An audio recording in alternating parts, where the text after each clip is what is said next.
کرتے تھے؟ بولو، نہیں کرتے تھے؟ ایک زبان ہو کر کے بولو۔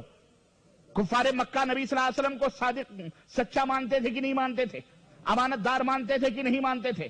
نبی علیہ السلام کی عفت اور آپ کی پاک دامنی کا اعتراف اور اقرار کفار مکہ کرتے تھے کہ نہیں کرتے تھے؟ اور ابو طالب جیسا شخص جو چچا قدم قدم پر جس نے اپنے نبی کی حمایت کی، قدم قدم پر جس نے اپنے نبی کریم صلی اللہ علیہ وسلم کی تعریف کی، اور کفار مکہ کو قریش مکہ کے سامنے جبل مستقیم بن کر کے سینہ تان کر کے وہ بڈھا تنے تنہا کھڑا ہو جاتا تھا۔ جب بھی نبی علیہ السلام کے اوپر کفار مکہ کی کوئی انگلی اٹھتی، زبان اٹھتی، اس کا جواب ابو طالب دیا کرتے تھے جو نبی صلی اللہ علیہ وسلم کے سگے چچا تھے۔ اور نتیجتاً جب کفار مکہ نے اس چراغ رسالت کو گل کرنا کا شمع نبوت کو بجھانے کی کوشش کی اور نبی علیہ السلام کی دعوت پر، توحید پر قدغن لگانے کی کوشش کی، چچا ابو طالب کے پاس آئے اور کہنے لگے اپنے بھتیجے کو سنبھال لو ورنہ اپنے بھتیجے سے ہاتھ دھونا پڑے گا۔ ابو طالب سنو، اپنے بھتیجے کی زبان کو کنٹرول دو ورنہ پھر اس کے وجود سے یہ مکے کی سرزمین پاک کر دی جائے گی۔ تو ابو طالب نے کیا کہا تھا؟ اے مکے کے لوگوں، تم بھی کان کھول کر کے سن لو، میرا بھتیجا جو دعوت دے رہا ہے، اگر اس دعوت کی راہوں میں تم نے روئے ڈالے، اور سنو، اگر میرے بھتیجے کے اوپر کسی نے ٹیڑھی آنکھیں کر کے دیکھی تو اس کے چہرے سے اس کی آنکھیں میں پہلے نکالوں گا، اور میرے بھتیجے کے مارنے کی کوشش کرتے ہو، سنو، جب تک میں زندہ ہوں میری لاش سے تم کو گزر کر میرے بھتیجے تک پہنچنا ہوگا۔ بتاؤ اتنی محبت کرنے والا کون پیدا ہوا ہے آج؟ روٹی نہ ملے تو نبوت کا انکار کر دے بندہ، ہیں؟ مرغے نہ ذبح کرو تو مولوی آئے گا میلاد پڑھنے کے لیے آپ کے پاس؟ ارے چھوڑو، اس بستی میں کون جائے، آلو بٹاٹا کھلا دیتے ہیں مرغی، کوئی پوچھتے ہی نہیں، آئے گا ہی نہیں میلاد پڑھنے کے لیے۔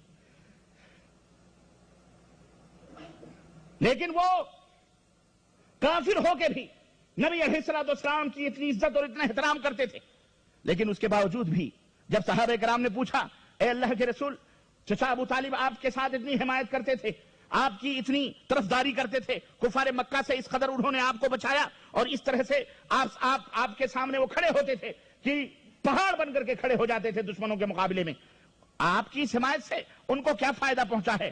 آپ کی اس مدد سے ان کی اس مدد سے ان کو کیا فائدہ پہنچا ہے؟ نبی علیہ السلام فرماتے ہیں فائدہ صرف یہ پہنچا ہے کہ جہنم کے اندر اللہ تبارک و تعالیٰ نے ان کو سب سے ہلکا عذاب دیا ہوا ہے، اور وہ ہلکا عذاب یہ ہے کہ آگ کے جوتے پیروں میں پہنائے گئے ہیں جس کے شعلے ان کی کھوپڑیوں سے باہر نکل رہے ہیں۔ ہم اور آپ کس کھیت کے مولی ہیں؟ ہم لا الہ الا اللہ محمد رسول اللہ صلی اللہ علیہ وسلم اور اپنے نبی کی اپنی منمانی تعریف اور توصیف کر کے ہم یہ سوچتے ہیں کہ ہم جنت لے لیں گے۔ میرے بھائیوں، میرے عزیزوں، میرے دوستوں، نبی علیہ السلام کی شان اور نبی علیہ السلام کی عظمت کتنی بیان کی جائے کم ہے۔ میں نے بتایا کم ہے، نہیں کوئی بیان کر سکتا، نہ کوئی سیرت نگار آپ صلی اللہ علیہ وسلم کی زندگی کا احاطہ کر سکتا ہے، نہ ہی کوئی ادیب اللہ کے نبی صلی اللہ علیہ وسلم کی اتنی تعریف کر سکتا ہے، نہ ہی کوئی عالم اللہ کے رسول صلی اللہ علیہ وسلم کی زندگی کو مکمل طور پر بیان کر سکتا ہے۔ جتنا بھی لا يمكن الثناء كما كان حقه، کما حقه اللہ کے رسول صلی اللہ علیہ وسلم کی تعریف نہیں ہو سکتی۔ کیوں؟ اس لیے کہ ہمارے نبی تمام نبیوں کے خصوصیات کا مجموعہ لے کر کے آئے تھے۔ اللہ تعالیٰ نے تمام نبیوں کو کچھ نہ کچھ معجزات عطا فرمائے، تمام رسولوں کو کچھ نہ کچھ معجزات عطا فرمائے، ان کو کچھ نہ کچھ خصوصیتیں عطا فرمائیں۔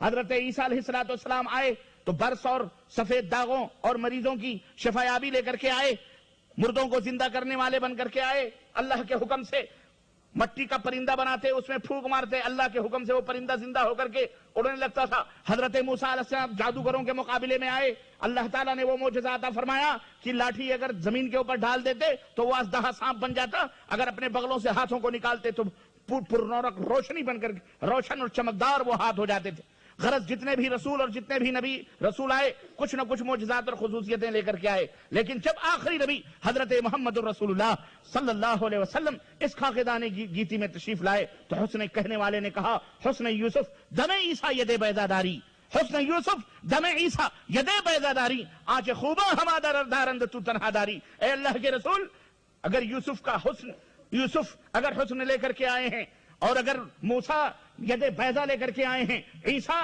اگر پھونک مارتے ہیں اللہ کے حکم سے پرندہ زندہ ہو جاتا ہے، اگر یہ معجزہ لے کر کے آئے ہیں، تمام نبی اور تمام رسول مختلف معجزات، مختلف خصوصیات لے کر کے آئے ہیں، لیکن آپ وہ خصوصیات لے کر کے آئے ہیں جو 1,23,000 کم و بیش نبی اور رسول لے کر کے آئے، ان تمام خصوصیات کو آپ کی ذات کے اندر اکیلے اللہ تعالیٰ نے آپ کو عطا فرما دیا ہے۔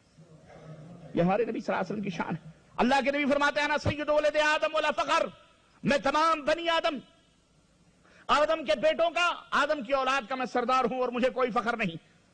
اللہ کے نبی کی خصوصیت یہ ہے کہ آپ تمام آدم کے بیٹوں کے سردار ہیں۔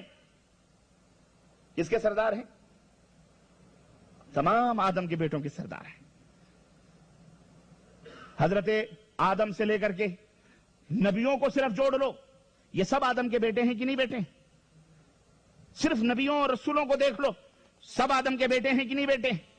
ہمارا نمبر بعد میں آتا ہے، ہم تو امتی ہیں، گنہگار ہیں، مجرم ہیں، لیکن یہ پاک ہستیاں اولو العزم انبیاء کی، رسولوں کی، یہ بھی اولاد آدم ہیں کہ نہیں آدم ہیں؟ اللہ کے حبیب ان کے بھی سردار ہیں، ان کے بھی سردار ہیں اور ہم سب کے سردار ہیں۔ اور میں ابھی قرآن کریم کے دائروں میں گھوم رہا ہوں اور آپ صلی اللہ علیہ وسلم کے ان تعریف کو اور آپ صلی اللہ علیہ وسلم کی محاسن اور خوبیوں کو صرف قرآن کے ذریعے سے آپ کو بتا رہا ہوں۔ ہمارے نبی کی شان یہ ہے کہ اللہ تبارک و تعالیٰ نے قرآن کریم میں ارشاد فرمایا، یا ایھا الذین آمنوا لا تقدموا بین یدی اللہ ورسولہ، اے وہ لوگوں جو ایمان لائے ہو، اللہ اور اس کے رسول کے آگے بڑھنے کی کوشش مت کرو۔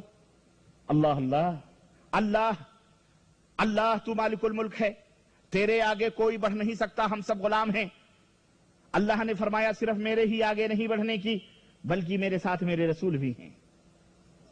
اللہ نے اپنے ساتھ اپنے رسول کو جوڑا، اللہ نے اپنے ساتھ اپنے رسول کو جوڑا۔ یہ اس بات کی دلیل ہے کہ اللہ تبارک و تعالی یہ پسند فرماتا ہے کہ جس طرح اللہ کے آگے بڑھنے کی نہ کوشش کی جائے، اسی طرح اپنے رسول سے بھی آگے بڑھنے کی کوشش نہ کی جائے۔ کتنی بڑی عظمت ہے یہ، کتنا بڑا مقام ہے نبی کریم صلی اللہ علیہ وسلم کا۔ اللہ نے فرمایا یا ایھا الذین آمنوا لا ترفعوا اصواتکم فوق صوت النبی لا ترفعوا اصواتکم فوق صوت النبی کجہر بعضکم علی بعض وان تحبط اعمالکم وانتم لا تشعرون۔